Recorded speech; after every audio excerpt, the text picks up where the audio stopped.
Hi, I'm Candace from the training team at Explore.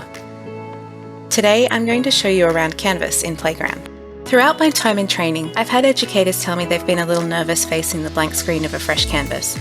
We do have layouts available if you would prefer not to start from scratch, but I would encourage everyone to give a completely new project a try, because once you get into a rhythm, you can create something really beautiful and incredibly meaningful. Coming into Canvas from our left side menu here, I'm going to click on New Canvas and then Blank. If I start a canvas without a clear vision in mind, the first thing I do is start laying down some shapes. By clicking on the Shapes icon on the left side menu, I can choose a shape and drag and drop it onto the canvas.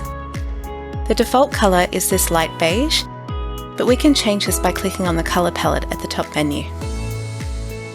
You can see we also have this slider here to change the opacity. Generally, I'll pick a colour that ties in with the theme of the project that I'm documenting here. So for example, I'm going to create something for our garden project, so I'm going to choose lots of natural colours. Keep dragging and dropping shapes in and changing their colour, and you might find you start to get a feel for the project.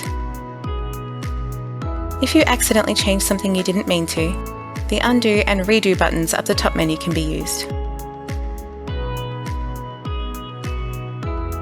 It doesn't have to be complicated or highly detailed. You have the option of just laying down a couple of shapes and making them a bit bigger using the arrow buttons here, so that they take up more space. I also like to play with the layers using the up and down buttons in the top menu. As your canvas progresses, you might like to start adding some more content in. You can do this by clicking on the Content button on the left side menu. I'm going to drag and drop some text in to give a title to our project.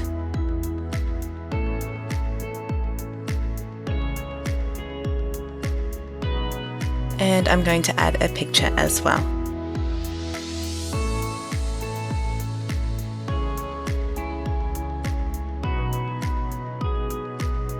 Now I'm going to tag some children to make sure their parents can see the canvas via home.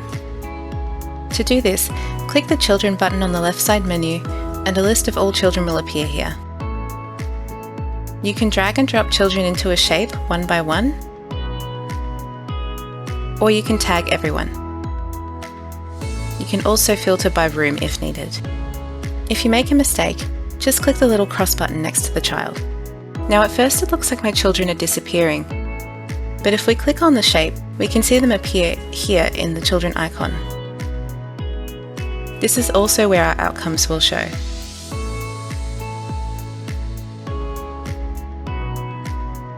Tagging outcomes is similar to tagging children. You can drag and drop as needed, and narrow down your frameworks using the drop-down here. Lastly, Canvas can be used for anything, but if you would like to include some text-heavy content, I would recommend creating something through documentation, which you can then link to the canvas by clicking on the left side menu,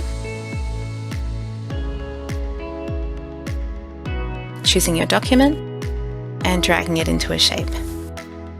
The more you practice with Canvas, the quicker you'll become at making something really eye-capturing. Thanks for watching. For more tips and tricks, please keep an eye out for future navigation content.